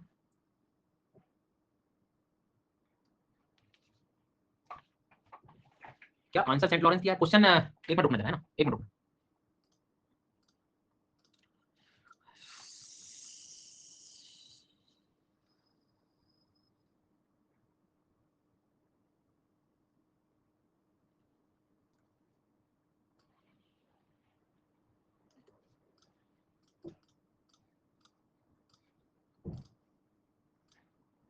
ये क्वेश्चन है क्या, इसका क्या? हाँ, तो इसमें देखो ना यार, मई जून जुलाई वाले उसमें अभी हम लोग देखें तो टेम्परेचर तो बढ़ गया है जो है, पर अब रेनफॉल का पैटर्न भी कंपेरेटिवली कम हो गया है। और फिर एकदम एक्सट्रीम रेनफॉल देखो, दिसंबर में बहुत ज्यादा वैल्यू दिख रही है आपको। वो लॉरेंशियन टाइप ऑफ क्लाइमेट इनके होंगे, आप मैक्सिमा देखोगे तो समर में ज्यादा है बारिश का, मेडिटेरियन टाइप लेके जा रहा है, ठीक है। तो मैक्सिमम रेनफॉल देखो इसका कब है, सीधा सबसे ज्यादा बारिश कब दिख रही है? विंटर के बाहर भी अप्रिशिएबल, पर कुछ कभी कभी क्या है, देखो मेडिटेरियन में भी क्या है, सीएफ पढ़ा था आपको, याद है सीएफ पढ़ा हुआ है हमने। कोस्टल एरियाज भी तो है ना, उनके अलग थोड़ा बहुत इंपैक्ट आपको देखने को मिलेगा। ओपन ने भी सीएफ, सीएफ से जल्दी कनेक्ट हो जाएगा, कोशिश करो एक बार। आया, याद आया सुन। हाँ, क्योंकि ये British type of climate Laurentian, इनके आप देखोगे एक बार मैक्सिमा देखना इनका रेनफॉल वाला। इनफैक्ट जीसी लॉन्ग बुक तो और आप उसको उसमें देख सकते हो, उसमें डेटा वगैरह, उन्होंने डेटा से ज्यादा दिया होगा, वहां से भी आपको चीज समझ जाएगी। इन्हीं क्वेश्चन को देखते हुए लोगों ने जीसी लॉन्ग बुक को बोलने लगे कि अच्छी अच्छी, लेकिन यदि कॉन्सेप्चुअली पढ़ो तो नॉर्मल भी हो जाते हैं क्वेश्चन। खैर, उसके बाद में ओशन मीन टेम्परेचर बता देते, मैंने बताया था 26 डिग्री आइसोथर्म वाली कहानी, 50 से 100 डिग्री, बस वो एक एवरेज टेम्परेचर है, वही पढ़ना था इसमें। उसके बाद टेम्परेचर कॉन्ट्रास्ट बिटवीन कॉन्टिनेंट, अगला क्या बोल रहा हूँ, टेम्परेचर कॉन्ट्रास्ट ओशन और कॉन्टिनेंट में विंटर में क्यों ज्यादा है। देखो ना, विंटर सीजन में दिक्कत ये है कि जो टेम्परेचर है कॉन्टिनेंट का रात में कितना कम हो जाता है, 2 डिग्री 3 डिग्री हो गया मान लो, पर गर्मी में उतना उतना कम हो पाएगा क्या, लो टेम्परेचर। और विंटर में दिन का टेम्परेचर एटलीस्ट आप मान लो कि 25 चला भी गया, तो कितना डिफरेंस है। और गर्मियों में देखोगे तो गर्मियों में क्या होगा, मान लो मैक्सिमम 40 भी हो गया तो रात में कितना जाएगा, 25 से 30 जाएगा, 10 12 15 पल गिरेगा। तो हमेशा ध्यान रखना विंटर सीजन में ना काफी ठंडा जो है कॉन्ट्रास्ट देखने को मिलता है, इस चीज को जो ध्यान रखना। ठीक है, विंटर का जो लो टेम्परेचर इमेजिन करोगे तो डिफरेंस तुम्हें ज्यादा दिखेगा। हाँ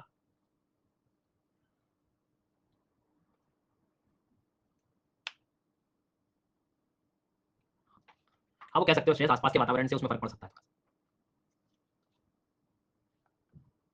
अरे मैं ये कहना चाह रहा हूँ कि जैसे लेट्स अज्यूम कॉन्टिनेंट वाला अपना पोर्शन है, तुम विंटर को इमेजिन करो, विंटर में रात का टेम्परेचर कॉन्टिनेंट में मान लो 2 डिग्री 3 डिग्री हो जाता है, और दिन में टेम्परेचर मान लो 28 से 30 डिग्री रहेगा दिन के समय में, at the time of winter. तो सीधा डिफरेंस रात और दिन का। पर तुम ये समर में देखो एक बार, समर में इमेजिन करो आप एक बार, तो समर में कंपेरेटिवली आप देखोगे तो इतना डिफरेंस आएगा क्या?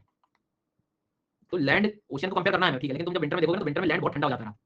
हाँ पता है मुझे ओशन का डिफरेंस पूछ रहा है, बट तुम लैंड को पहले तो चेक करो, वैल्यू तुम लैंड की लो मिनिमम। तो लैंड कितना हो जाएगा आपका, मान लो 2 डिग्री 3 डिग्री, और आपका ओशन स्टिल मान लो 20-25 के आसपास बना हुआ है। गर्मियों में क्या होगा, ओशन तुम्हारा क्या होगा 25-26 बढ़ेगा, और लैंड तुम्हारा मान लो 25-30 रहेगा, 30 डिग्री रहेगा। तो कहाँ चेंज हुआ डिफरेंस? तो मॉडरेटिंग मतलब आप ये कह सकते हो विंटर में बहुत ठंडा हो जाता है लैंड, तो वो डिफरेंस बढ़ जाता है दोनों के बीच में। पानी का टेम्परेचर 2 डिग्री 3 डिग्री में देखने को मिलेगा ट्रॉपिकल रीजन में। और क्या है भैया आगे, और हो गया ये हो गया ये हो गया। ठीक है, इंडियन ओशन में current direction is driven by salinity. नहीं नहीं देखो एक चीज, एक बात याद रखना तुम, ओशियन का जो ओशन करंट है उसका कॉन्सेप्ट हमेशा याद रखना कि किसी एक फैक्टर पर डिपेंड नहीं करेगा, हर जगह अलग अलग फैक्टर दिखेंगे तुम, तो एक से हर जगह मतलब ना, इस चीज को जो थोड़ा ध्यान। ठीक है, उसके बाद में तो मैं वही कह रहा हूँ सैलिनिटी का लॉजिक कुछ स्पेसिफिक रीजन में लगेगा, ब्रॉड एस्पेक्ट में लगेगा, हर जगह मतलब कहीं कहीं टेम्परेचर का भी फर्क पड़ सकता है, विंड का भी फर्क पड़ सकता है। ठीक, उसके बाद में करेंगे also sir you can explain the inclination of earth its various axis with respect to. देखो ज्योमेट्रिक पोल तो तुम्हें समझ में आ गया, अपने जो ज्योमेट्रिक पोल होते हैं वो तो 23.5 उसके रिस्पेक्ट में देखोगे तुम टिल्टेड, लेकिन मैग्नेटिक पोल जो है वो अलग होते हैं अपने नॉर्थ और साउथ, ऊपर साउथ है नीचे नॉर्थ है, तो उसमें 11.5 के आसपास वो देंगे। तो मैग्नेटिक पोल 11.5 है और अपना ज्योमेट्रिक पोल 23.5 जो नॉर्मली बोलते हैं। ठीक है, और कुछ रह गया, the course duration is justified. इतना टाइम लेके भी एंड कंसिस्टेंट नहीं होता और ना ही सारे सवाल सही हो जाते। It's easy for aspirants to blame their teacher right away from their failures, बहुत बहाना मिल जाता है। It's said but I should their student for immensely thankful for all. नहीं नहीं, मैं इस बात का बिल्कुल टेंशन नहीं लेता हूँ, मुझे इस बात की खुशी होती है कि आप लोग पूरा कोर्स देख के और अच्छे से पढ़ते हो, दैट इज मोर इंपॉर्टेंट। अक्सर वही लोग बोलेंगे जिन्होंने असली बात में पूरा कोर्स कभी देखा ही नहीं। चलिए आगे बढ़ेंगे। उसका carbon dioxide is meteorologically very important gas, it is transparent to the incoming solar radiation but opaque to the outgoing solar radiation because of dust particle. नहीं, डस्ट पार्टिकल के कारण CO2 ओपेक वगैरह नहीं हुई है, ग्रीन हाउस गैस की अपनी bonding पर निर्धारण होता है। ये मैं तुम्हें एनवायरनमेंट में और सिखाऊंगा, हर गैस की अपनी बॉन्डिंग होती है, उसके हिसाब से वो ट्रैप करती है एनर्जी, उसके मॉलिक्यूलर स्ट्रक्चर पर डिपेंड करता है, ना कि डस्ट पार्टिकल और पॉल्यूशन, दोनों चीजें अलग अलग है। ठीक है, why does it rain a lot in Western Ghats compared to the Eastern Ghat? ये मानसून विंड्स के कारण होता है, मानसून विंड्स की डायरेक्शन ऐसी तो पहले वेस्टर्न घाट मिलेंगे तो पहले बारिश इधर हो जाएगी। और sir I have no doubt sir आपकी class attend all doubts clear, reason are found to divergence. Delhi range form नहीं, मैं वही समझा रहा था कि ये रेंज और ये अलग है, डाइवर्जेंस में रिफ्ट बनता है, ये रेंज मतलब सीधा पर्वत अरावली का एक्सटेंशन है, प्री कैम्ब्रियन नहीं, बहुत पुराना है। आगे बढ़ेंगे। Good afternoon, sir. I've been student for January and I have made me feel that it's a doable with revision practice and how to control and how to तो mains वगैरह में कुछ मत करो, सबसे पहले आपको पीवाईक्यू जितना हो सके सॉल्व करो, सबसे पहला काम तुम्हें ज्योग्राफी में जो करना है वो ये करना है, इससे ही तुम्हारा डर हटेगा, सीधी बात है। प्रणीत रंजन अटलांटिक मैं नॉर्मली कभी भी पढ़ा दूंगा, तो पहली चीज थॉर्नवाइट जनरली हमारे सिलेबस में नहीं, एनसीईआरटी में लिखा नहीं, इसलिए हम पढ़ाते नहीं और ना अभी मतलब अपने को के लिए पढ़ना है। उसके बाद में थर्मोहेलाइन सर्कुलेशन, थर्मोहेलाइन का मतलब यही है कि जो ओशन का वाटर हमारा होता है सैलिनिटी के कारण जो बदलाव आपको देखने को मिलते हैं, तो जो वाटर के मूवमेंट्स चेंज होते हैं उससे रिलेटेड है। अटलांटिक मेरिडोनियन भी वही काम कर रहा है, ये देखो यहाँ पे कि अटलांटिक ओशन वाला क्षेत्र यहाँ से पूरा पानी इनडायरेक्टली कहाँ जा रहा है हमारा पोलर एरिया की तरफ, फिर वहां से वापस मुड़ के बाहर की तरफ वापस इधर की तरफ आ रहा है इक्वेटर की तरफ। तो फ्रेंड ये जो दो टॉपिक्स हैं इनको हो सकता है मैं यूट्यूब वगैरह करंट अफेयर्स पे अलग से एक्सप्लेन कर दूंगा, सब कुछ पढ़ दूंगा, मतलब ऐसा कुछ नहीं, करंट अफेयर बेस्ड है, इनको करा दूंगा। मतलब यहाँ अभी अपन उसको वो प्रोसेस है 15-20 मिनट पूरा अपन उसको एक्सप्लेन करेंगे, टॉपिक से उसको पढ़ेंगे। ठीक है, उसके बाद में सर सिद्धार्थ अरोड़ा सर को बोल दीजिए कि बच्चों के नोट दे दे, अभी तक टेलीग्राम पे नहीं दिया है। प्रतीक सर नायक को बोल दीजिए थोड़ा स्लो पढ़ा दें, आप तो हैं ही। तो देखो मेरी क्लास में जो आपको डाउट है मेरे सब्जेक्ट से रिलेटेड वो तो आप पूछ लो, कोई दिक्कत ही नहीं है। और ये जो एजुकेटर्स हैं जिनसे आप पढ़ रहे हैं इनको आप उनकी क्लास में ही बोलिए, डाउट पूछिए, तो आपको बेहतर वहाँ पर जवाब दे दें। ठीक है, Pranav, thank you so much for making this journey so easy and interesting. My 2025 history geography now covering. देखो ऐसा मत मानो अपने आप को कब तक होना चाहिए, लेकिन फिर भी कोशिश करो कि फेब तक एटलीस्ट अच्छे से एक बार पढ़ के सब सारी चीजें हो जाए। इस बीच आप मतलब सारे सब्जेक्ट आपके काम के कवर कर चुके हो, उनके सब एमसीक्यू भी लगाते जा रहे हो। एक बात ध्यान रखना, अगले 2 सब्जेक्ट जब पढ़ो तो पुराने जो हो चुके हैं उनके एमसीक्यू पैरेलली लगाते चलना है। पॉलिटी ज्योग्राफी पढ़ रहे हो, मान लो हिस्ट्री इकोनॉमी हो गया है, तो जब पॉलिटी ज्योग्राफी पढ़ो तो इनके एमसीक्यू हर दिन लगाओ, उससे आपका काम हो जाएगा, पहली चीज। ठीक है प्रणव, ये आप करो सबसे बढ़िया, बाकी चलने दो, जो आप प्लान कर रहे हो उसके हिसाब से कोई दिक्कत नहीं है। सर अक्सर मुझे आंसर में थोड़ी प्रॉब्लम होती है, बहुत टाइम लगता है, लगने दो, टाइम लगा भी नहीं लगाओगे कब लगाओगे, ऐसे जादू थोड़ी है कि किसी ने एकदम जा बच्चा लिख ले आधे मिनट में आंसर, नहीं होगा, लिखना ही पड़ेगा तुम्हें, एक एक दो दो बार जरा करो मेहनत। Dheeraj, how humidity capacity reduces, how vertical pressure, how capacity reduces, reduces मतलब वही आपसे कहना चाह रहा है कि जितना वो हाइट बढ़ेगी एक्सपैंड होगा, उसके अंदर का जो वेपर प्रेशर है वो मतलब खुद में एनर्जी कम हो जाएगी, मॉलिक्यूल्स के बीच का जो काइनेटिक एनर्जी है वो कम हो जाएगी, ऐसा समझिए। Vertical pressure gradient, horizontal pressure gradient का मतलब ये है, आप ये भी कर सकते हैं, जैसे मान लीजिए पूरी पृथ्वी को इमेजिन कर लो, ज्यादा हवा कहाँ है नीचे और हवा कम कहाँ है ऊपर, तो इसके बीच में भी एक प्रेशर ग्रेडियंट हो गया, वो तो ग्रेविटी है, नहीं तो पूरी हवा ऊपर उठ के चली जाती है, ग्रेविटी ने बैलेंस करके रखा है। और हॉरिजॉन्टल प्रेशर ग्रेडियंट मतलब जो विंड सिस्टम हम लोग पढ़ रहे होते हैं वो है। ठीक है, Coriolis force and pressure gradient forces operating perpendicular to each other, ये बताया था मैंने कि जैसे ये हाई प्रेशर है, ये लो प्रेशर है, तो हमारा ये क्या होगा, प्रेशर ग्रेडियंट हो गया, डन। अब विंड भी हाई प्रेशर से लो प्रेशर चलनी चाहिए थी, लेकिन कोरियोलिस इधर खींचता है अपोजिट साइड, भैया जो है डाइवर्ट करा दो इसको।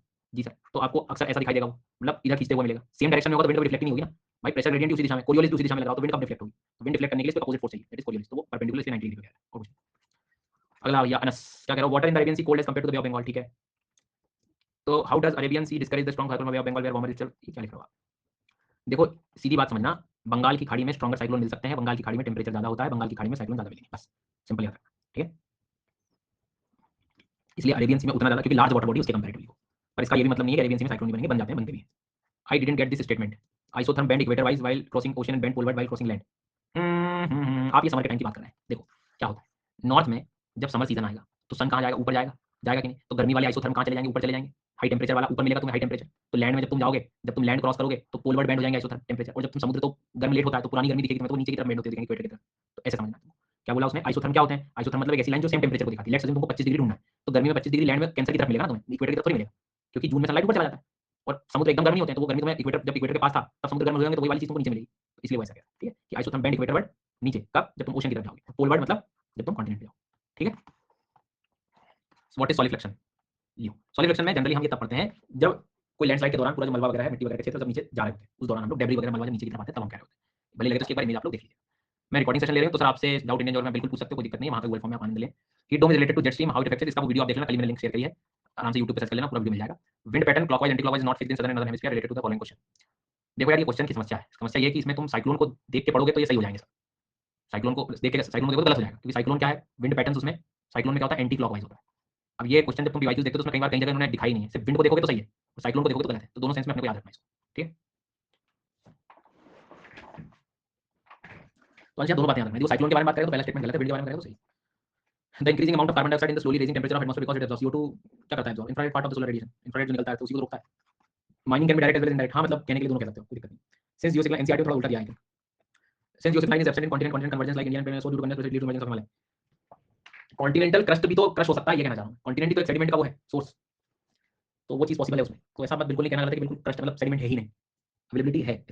If air pressure is more along with the salinity which factor will decide whether ocean current will move towards away और पर्टिकुलर रीजन, दोनों को मिक्स करोगे तो कैसे काम बनेगा, बट दोनों का कॉम्बिनेशन होना जरूरी है। यदि हाई प्रेशर है, लेट्स अज्यूम कि हाई प्रेशर है, तो वहां पर वाटर का लेवल जो है कंपैरेटिवली क्या होगा, और देखो दोनों को मिक्स करना मतलब सेंस इसलिए भी नहीं बनाता क्योंकि हर जगह कंडीशन बहुत अलग अलग है, प्रेशर भी कोई एक लाइन से नहीं लग रहा है, पर्टिकुलर किसी जगह में कि एक ओशन में एक लाइन से पूरा लग गया। अब देखो अटलांटिक ओशन में हाई प्रेशर है, तो वो हाई प्रेशर इक्वेटर के पानी को अट्रैक्ट करता है, लेकिन वही हाई प्रेशर के पास नजदीक सैलिनिटी कम होने से मेडिटेरेनियन की ओर पानी चला जाता है, तो दोनों अलग अलग फैक्टर हैं, जितना हम इनको न मिलाएं ज्यादा सही मेरे हिसाब से। नेक्स्ट है why does tsunami cause large scale destruction along the shores and not the ships in the high seas. अच्छा देखो क्या होता है, ये हमारा कोस्टल रीजन है, ओके। अब जब सुनामी आती है ना तो क्या होता है कि सी वेव्स डेवलप होती है ना। अब ये पॉजिटिव नेगेटिव प्रॉपर बन रहा है, समुद्र की लहरें चल रही हैं, तुम्हारा जहाज यहाँ है ना, पता भी नहीं लगेगा कि सुनामी चल रही है उसे, क्योंकि आराम से पानी जो है उसका एकदम बिल्कुल ऐसे चलता रहेगा सब बढ़िया दिखता है। लेकिन जैसे लैंड आना शुरू हो जाता है, गहराई कम होने लगती है, तो ये ना ब्रेक होने लगती है साइकिल, तो नीचे का नेगेटिव पोर्शन ऐड होने लगता है पॉजिटिव में। अब ये वेव बनेगी, पानी फिर पूरा ऊपर आने लगता है, तो यहाँ डिस्ट्रक्शन ज्यादा हो जाता है due to this continental effect, ये इसका कारण है। बिल्कुल equatorial forest have the coexistence of large number of species by, equatorial forest dense है, घने हैं, वैराइटीज हैं, अलग अलग स्पीशीज वहीं मिलेंगी तुम्हें, सारी चीजें, क्लाइमेट है, सनलाइट है, टेंपरेचर है, रेनफॉल है, बायोडाइवर्सिटी है, वो वहां इसकी वजह आपको देखनी। तुषार ये लिख तो दिया तुमने, बट मेरे हिसाब से इसको ऐसे पढ़ना, तुम एनसीईआरटी कक्षा 11वीं की है ना उसको रीड करना तुम, बाकी तुमने थोड़ा लगभग चीजें तो सही करी है अरेंजमेंट, बट वो एक बार जरूर पढ़ लेना, ठीक है। बाकी ये टॉपिक्स मैं देखता हूँ यार, अलग से कभी कराऊंगा तो ठीक है, मतलब ज्यादा एक तो एग्जाम में दिखते नहीं, इसलिए मैं ज्यादा समय भी आप लोगों को खराब नहीं कराया, मेरे हिसाब से आप एक बार खुद रीड करोगे तो समझ में आ जाना चाहिए, मतलब पढ़ाने को क्या मैं 2 घंटे में और पढ़ा देता, पर वही है कि इतना वैसे ही खूब कंटेंट की जरूरत थी नहीं, ज्यादा क्वेश्चन तुम्हें मिले भी नहीं होंगे इतने पीवाईक्यूज में इसके। Jet stream why does not occur in Hadley's cell, बताया था आपको, याद होगा। हेडलेस सेल क्या है, हेडलेस सेल वार्म है और दोनों तरफ वार्म ही वार्म रहेगी, वार्म वार्म के बीच में तुम क्या प्रेशर ग्रेडियंट क्रिएट करोगे, ठीक है। मार्जिन पर बनता है क्योंकि कोल्ड विंड एक बार रिवाइज कीजिए प्लीज, रिकॉर्डिंग देखिए प्लीज लक्ष्मी जी। मैं आपका अपडेट ऑप्शन शो नहीं हो रहा है, क्यों नहीं हो रहा है, आप कोर्स पे क्लिक तो करिए सर, बिल्कुल होगा, सबको हो रहा है, आप एक बार लैपटॉप में बंद करके देखो। After completing the class notes revision we have go to some extra add on things, extra add on करना ही हो तो एमसीक्यूज से करो, एमसीक्यूज लगाओ, भागो मत चीजों को लेके, बस टेंशन नहीं लेना, कोई नई चीज मत पकड़ो, एमसीक्यू लगाओ, उससे चीज मिल रही है उसको लियो। अजीब लव यू सर, लियो और लियोगे, चलो। तो you brought us on stage where we can solve out ourself, मतलब ये थॉट है मेरा एक्चुअल में पढ़ाने का, कि मैं तो क्या दिन के 2 घंटे 4 घंटे हूं, तुम अकेले हो ना, तब ये चीज आनी चाहिए तुम्हें कि कोई चीज है तो तुरंत गूगल की इमेज देखी, देखा, समझ लिया, कांसेप्ट क्लियर, आगे ये चीज चाहिए मुझे। Never thought of complete all session but complete all of very healthy light good, और चलो अच्छी बात है, कुछ तो बदलाव आया जीवन में, बढ़िया। हाँ why do we choose as referential point for prime meridian to London grade, देखो अब ये तो क्या है, कन्वेंशन हुआ था है ना 1884 वाला, उसमें सब डिसाइड हो गया है, तो उसके हिसाब से चलने दो। Who discovered plate tectonic theory, NCERT नहीं पढ़ी मतलब आपने, McKenzie and Parker. Centre cone made up of lava, देखो ऐसा तो नहीं लावा कुछ भी हो सकता है, लेकिन बेसिक भी आप कह सकते हो, एसिडिक भी कह सकते हो। बेसिक इसलिए कह सकते हैं कि ज्यादा हाइट नहीं रहती उसकी, तो मेरे हिसाब से आप ये भी कर सकते हो, बाकी ज्यादातर वो सेंटर कोन डस्ट पार्टिकल गैसेस वगैरह इनसे ज्यादा बनाओ। How will be the cloud in the doldrum region, is it cloudy, बिल्कुल रहेगा, क्लाउडी क्यों नहीं रहेगा। द केप डॉक्टर, हाँ दोनों की कंट्री साउथ अफ्रीका, दोनों के रीजन बस थोड़े-थोड़े अलग हैं, ये किनारे के पास बहती है केप डॉक्टर, डॉक्टर नाम वही नाम है, उसका प्लेजेंट वेदर देने का काम करती है ये, तो इसलिए इसका काम ये हो गया। आइसोबार क्लोज्ड आइसोबार मैंने उस दिन भी बताया था, आप एक बार चाहे तो क्लास की रिकॉर्डिंग देख लो अच्छे से, आपको 10-15 मिनट में समझ में आएगा। क्लोज आइसोबार का मतलब है कि जितना आइसोबार पास में होगा, मतलब जितना पास में डिफरेंस शुरू हो जाएगा उतना स्पीड विंड का तेज होगा, ऐसे याद रखो। स्लोप जो है या तो आप ऐसा स्लोप मान लो या एकदम तुरंत हर पॉइंट पे चेंजेस आना है, तो ये मान के चलिए कि डिफरेंस हर पॉइंट पे आना मतलब उतने आइसोबार, एक आइसोबार यहाँ है, ये 1 और ये 2, यहाँ 1 2 3 4 5 6 उतने जो है इतनी देर में ही बहुत सारे आइसोबार आ गए। तो जितना क्लोज मतलब इसको आप ऐसा समझें, और साइक्लोन में मतलब चारों तरफ विंड आ रही है तो चारों तरफ से आइसोबार आएंगे, तो मतलब ये क्लोज हो गया ऐसा। द फ्रंट्स अगर middle lateral characterised by steep gradient temperature, ये भी बताया था मैंने। फ्रंट जब आते हैं तो तुम एक दूसरे से एयर मास में जब एंटर करते हो तो टेंपरेचर में चेंज आता है एकदम से, प्रेशर में एकदम से चेंज आएगा, तुम लो प्रेशर की तरफ एकदम अचानक हाई प्रेशर की तरफ जा रहे हो, दो अलग-अलग एयर मास है ना, तो एकदम से चीजें बदलती हुई दिखाई देंगी। That is the steep gradient, gradient मतलब बदलाव। Monika, I am revising to qualify, saw recording of all session, finish my daily class recording, night I want that you given question practice only for today, can you practice question? मैं दे दूंगा, आज दे दूंगा मैं, मतलब ये सब बहुत सारी चीजें पैरेलली चल रही हैं। मुझे पता है कि 2-3 दिन से मैं कह रहा हूं डाल दे रहा हूं, लेकिन मैं आज पूरा प्रयास करूंगा, सब ये सब कुछ खत्म कर दूंगा कोर्स के एंड के साथ। Surya Chakravarti, why temperate cyclones are associated with not close, ऐसा कुछ नहीं है, आइसोबार सब में क्लोज हो जाता है धीरे-धीरे करके, ठीक है। ये वाला कोर्स एंड किया मैंने पहले किया, तो मैं राइट हैंड का टेंडन ब्रेक हुआ था, मैंने लिखना होगा बट धीरे-धीरे खुद के ऊपर कभी जल्दी नहीं हो पा रहा हूं। इतना परेशान मत हो यार, मतलब अपने आप को व्यस्त रखो, अपने आप को टास्क देते रहो, है ना, एमसीक्यूज लगाते रहो, क्लास लेते रहो, अपना काम करते रहोगे तो कुछ नहीं हो, जब करते नहीं हो, पढ़ते नहीं तो ये सब थॉट आएंगे। तो क्या चीजें तुम्हें कितनी जल्दी चाहिए, कितनी तेजी से चाहिए, उन सब बातों पर तुम्हें निर्भर करता है। तो थोड़ा स्ट्रांग रहो, इससे परेशान मत हो। Sorry sir, there was a writing mistake in my previous doubt, I want to wrote that as you have added questions for out, can you please suggest sources to practice questions? Okay, तो आप अपने app से ही बहुत सारे question लगा सकते हो, app में आप प्रैक्टिस सेक्शन है मुझे। Nishant, first of all thank you so much. कभी-कभी सोचता हूं कि कितना खुश नसीब हूं आप जैसे टीचर, अरे भैया की शांति से पढ़ते हैं। कोर्स पूरे हो गए, अब आंसर राइटिंग डेली बेसिस पे आंसर राइटिंग, दैट्स इट। देखो डेली तुम लिख दो आंसर्स और हर दिन 20-25 क्वेश्चन लगाते हो, सिंपल गेम है, ठीक है।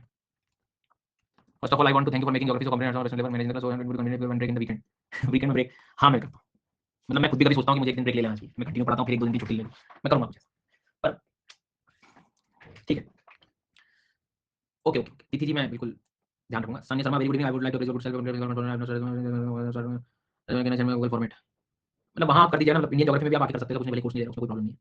इधर आप रीडिंग आपको लगे तो जिसलिए पढ़ोगे, मेरे हिसाब से एमसीक्यू जितना लगाओ उतना बेनिफिट है आपके लिए, है ना।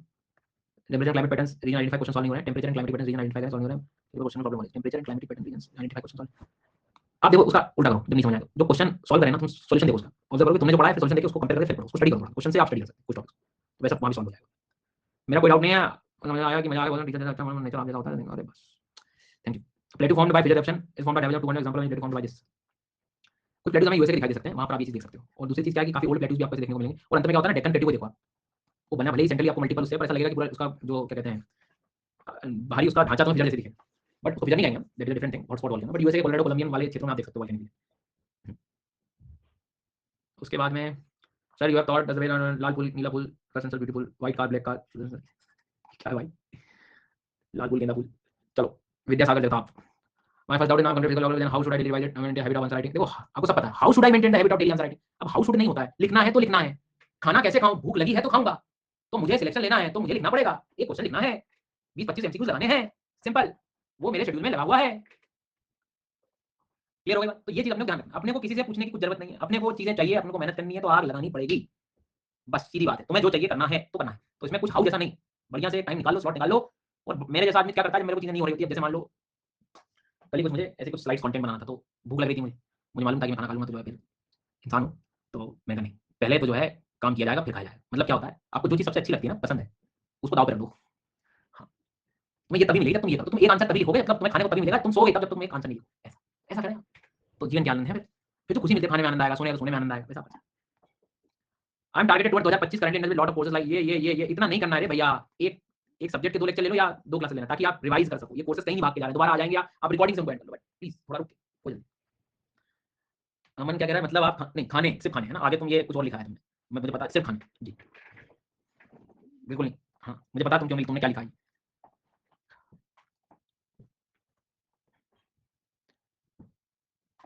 नींबू पानी के बाद मेरी इच्छाएं खत्म हो जाती है वैसे, चलो, तो I taken risk more course economy environment कर लो, लेकिन यार थोड़ा सा रिस्क नहीं है, रिवीजन करना पड़ेगा, बिना इसके काम नहीं होगा, ठीक है। हाँ, अब क्या कह रहा हूँ, ये वेद अगर चलते फ्रंट लेवल, देखो इसमें क्या लिखा है, देखो लेस लिखा है ना, खत्म थोड़ी बोला कि है ही नहीं प्रेसिपिटेशन में, तो क्योंकि इस टाइम मार्जिन तक टेम्परेट साइक्लोन रोज नहीं आएंगे ना, तो तुम सोचो फ्रंटल रोज नहीं हो रही है ना बारिश, ये भी तो तुम समझो, लेस लिखा है।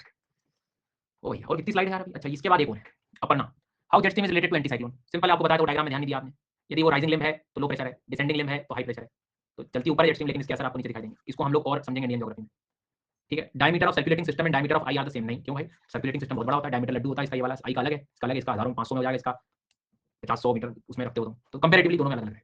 Thundering occurs in case of cumulonimbus cloud और in case of every cloud. नहीं, थंडरिंग वगैरह थंडरस्टॉर्म वगैरह ज्यादातर हमें क्यूमुलो में दिखता है, ओनली इन क्यूमुलो तो नहीं कह सकते और एवरी क्लाउड में भी नहीं बोल सकते। ठीक है, वो डिपेंड करता है, आपको याद करो मैंने लाइटनिंग समझाया था तब, तो वो चीजें होनी चाहिए, पर ज्यादातर thunder clouds in general aspects MCQs का एस्पेक्ट में बेटा हम लोग क्यूमुलोनिम्बस। ठीक है, as Laurentian climate is seen on eastern margin how westerly dominate in winter. क्या Laurentian climate seen on eastern margin? अरे तो वेस्टर्ली विंड है, अब वेस्टर्ली विंड तुम खुद सोचो कि उसको मार्जिन क्रॉस करने में क्या ही जा रहा है, क्या दिक्कत है उसमें? ऐसा थोड़ी उधर जाएगी नहीं, ऑफशोर रहेगी लेकिन जाएगी, डोमिनेट करेगी वो तो। Norwegian current is west side of continent, how it is warm ocean current. हाँ, ये तो तुमने कॉन्सेप्ट ट्रॉपिकल वाला ऊपर क्यों लेगा? ये तो जो कॉन्सेप्ट वेस्ट साइड वाला है वो अपवेलिंग के कारण हो रहा है ना, तो वो कॉन्सेप्ट वेस्ट वाले की वेस्ट साइड ठंडा होगा, वो सिर्फ ट्रॉपिकल में अप्लाई करो, ऊपर मत करो। और इधर भी क्यों अप्लाई किया? Due to the easterly wind, पानी आगे चला जाता है तो अपवेलिंग शुरू हो जाती है, ध्यान रखना। ठीक है, जो वेस्ट साइड में ठंडा पानी मिलता है वो ट्रॉपिकल वाटर्स है, आगे ऊपर मत ले जाना हायर लैटिट्यूड्स में। आप बोल रहे हैं तो सुन रहा हूं मैं, किसी की सुनता नहीं। तो Norwegian current is near the coast of Europe, why Gulf Stream is known as blanket of Europe. ये भी लड़ाई अपने जीवन की। अरे भाई गल्फ स्ट्रीम से ही पानी गया है वो पूरा, तो मेन सप्लायर तो गल्फ स्ट्रीम है ही। ठीक है, इट्स लाइक कि मेरा तो पेपर निकल गया, बोल दो ना कि थोड़ा बोल दो कि सर ने थोड़ा सा सिखा दिया था मुझे, तो वैसे गल्फ स्ट्रीम है कि आगे जाके नॉर्वेजियन करंट तो कर मैं, लेकिन भाई सप्लायर तो गल्फ स्ट्रीम था ना, मतलब इधर से तो पानी लेके गए थे आप ऐसे। Sir you have told that temperature at tropopause -60 -80 NCR. नहीं, अंतर नहीं है इतना, मत परेशान होइए, -60 -80 उसके आसपास ही है, परेशान मत होइए। हाँ, हेज भी कंडेंसेशन में रखेंगे हम लोग, हाँ उसके साथ ही रखेंगे मतलब। ठीक है, उसका आगे का फॉर्म है फिर doldrum has no horizontal movement of air and become convergence. हां, कन्वर्जेंस होने के लिए लो प्रेशर कह रहे हैं, तो आप कौन सा जोन बोलोगे इसको, बताओ मुझे, ऐसा समझो। Underground water is found in which layer of earth India. अरे कष्ट में ही होगा, उतना जाओगे तो पानी का एस्टेनोस्फीयर में थोड़ी जाओगे। अब ट्यूबवेल खोदने जाते हो तो एस्टेनोस्फीयर में थोड़ी पहुंच जाते हैं अपन।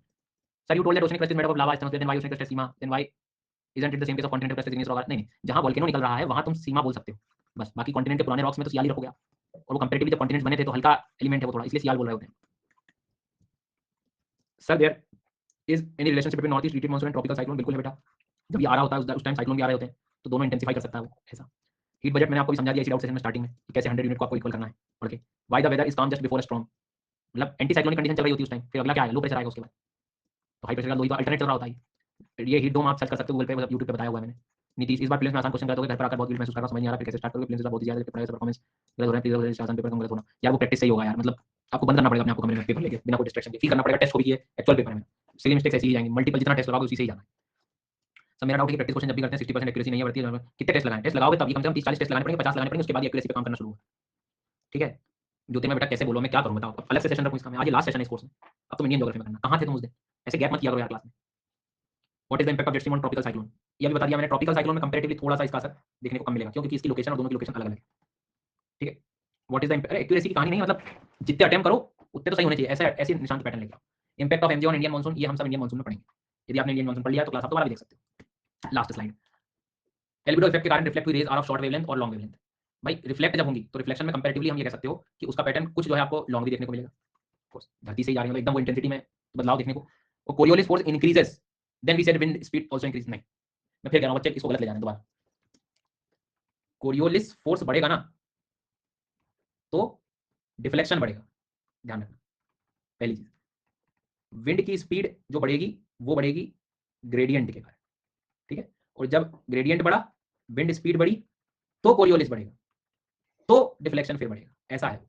इस बात को ध्यान रखना, क्योंकि सबसे पहले एयर जब तक मूव ही नहीं करेगी तो डिफ्लेक्शन लग जाएगा। तुम सोचो हवा चलना शुरू नहीं हुई तो तुरंत मुड़ जाएगा? नहीं। So the first thing is gradient, पहले उसको चलाना पड़ेगा, फोर्स चाहिए उसको, प्रेशर ग्रेडियंट फोर्स, तब डिफ्लेक्शन शुरू। विंड जितनी तेज उतना डिफ्लेक्शन चलता है, तो ध्यान। ठीक है, तो कोरियोलिस फोर्स इंक्रीज हो रहा है तो विंड की स्पीड नहीं, विंड का डिफ्लेक्शन इंक्रीज हो रहा है, ऐसे बोल सकते हो। और विंड जब तेज होगी तो कोरियोलिस बढ़ेगा, तो पहले विंड का चलना जरूरी है, तब उस पर इंपैक्ट कोरियोलिस का दिखना शुरू। For tropical cyclone previous concepts are not getting, अब इसी में यही आधा अधूरा समझ के गए तो एक दो जो है ब्लेमिंग शुरू हो गई, सर ने जो है कोरियोलिस गलत पढ़ा दिया, ये हाल हो रखे हैं भाई साहब।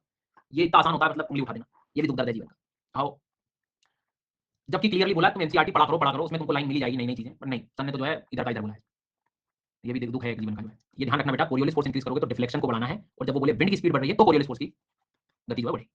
हाँ, अब आगे बढ़ेंगे हम। For tropical cyclone previous concepts are not getting apply, like low pressure, stability, rainfall. Simple है, ट्रॉपिकल साइक्लोन आया, हवा ऊपर उठी, लो प्रेशर, क्लाउड बना, मतलब इंस्टेबिलिटी, नॉट स्टेबिलिटी, इंस्टेबिलिटी आएगी। ठीक है, जब साइक्लोन चला गया तो clear sky, anti cyclone, stability, वैसा आपको याद रखना है। In NCERT it is said that water vapour allows earth neither to become too hot और नॉट रिस्पॉन्सिव स्टेबिलिटी। देखो वाटर वेपर क्या करता है, ये भी ग्रीन हाउस गैस की तरह काम कर रहा है, ये भी जो है हीट को एब्जॉर्ब कर लेता है, तो मतलब क्या, वाटर वेपर होने से फायदा है, थोड़ी बहुत हीट ये भी रोक लेता है, नहीं तो हमारी पृथ्वी बहुत ठंडी हो जाती।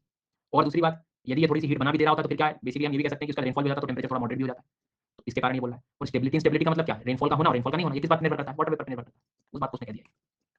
Diurnal range of temperature is high in continental part and less in marine. हाँ, तो ये तो मैंने बताया था थोड़ी देर पहले कि दिन की टेंपरेचर की रेंज किसमें ज्यादा होती है, कॉन्टिनेंट में रात में बहुत कम हो जाता है टेंपरेचर, दिन में बढ़ जाता है, तो रेंज ज्यादा होगी, ओशन में उतना डिफरेंस में देखने को नहीं मिलेगा।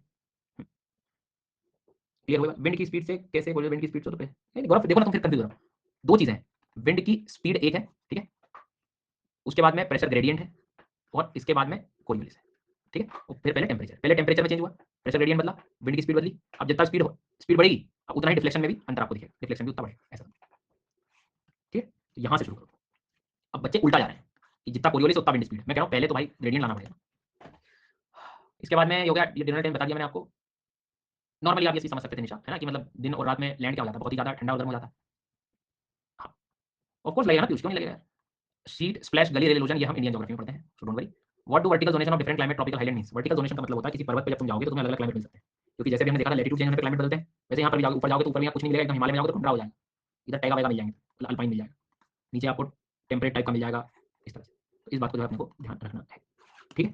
तो जिन बच्चों ने डाउट लिखे थे उनके सबके मैंने कवर कर दिए हैं। ये हो गए, ये हो गए, ये हो गए, ये हो गए, ये हो गए, ये हो गए, ये हो गए, ये हो गए, इधर इनका हो गया, इनका हो गया, इनका हो गया, इनका हो गया, इनका हो गया, इनका हो गया, ये भी हो गया, ये भी हो गया, ये शीतल क्लास में लेट आए थे, आपका भी हो गया, ये भी हो, ठीक है। तो भैया सब चीज़ मैंने कवर करा दी है। अब आराम से जो है आप लोग अब जो भी डाउट हो आप इंडियन ज्योग्राफी वाले कोर्स में पुट अप कर दें, ठीक है जी। तो इसमें ऐसा मैं काम और कर सकता हूँ कि ये वाला जो रिसेंट कोर्स है इसमें मैं आपको आज जैसे मैसेज किया था लेट क्लास का वैसे कर दूंगा कि आज डाउट फोन देने वाला हूँ, आपके पास एक नोटिफिकेशन चला जाएगा, तो ऐसा हम लोग कर लेंगे, ठीक। हाँ, सितंबर अक्टूबर के आसपास प्लान कर लूंगा इन्वायरमेंट में। सरफेस मतलब धरती से तो गर्म होगा, लॉन्ग वेव रेडिएशन, जी हाँ, उसी के बाद ही आएगा ये। तुम भैया रेज हैंड कर लो प्रश्नवाचक, तुम्हारी आदि तो मेरे कुछ बात समझ नहीं आ रही क्या कह रहे हो, कहाँ गया वो, ले तुम रेज हैंड करो, रेज हैंड करो जल्दी, मैं कॉल ले रहा हूँ तुम्हारा। प्रश्नवाचक बेटा क्या लिखा तुमने, जल्दी से रेज हैंड करो फटाफट, फिर टाइम हो गया। कहाँ गया, कहाँ गया, इंडियन ज्योग्राफी में कर दूंगा बेटा, रेज हैंड का ऑप्शन होगा, देखो जरा एक बार।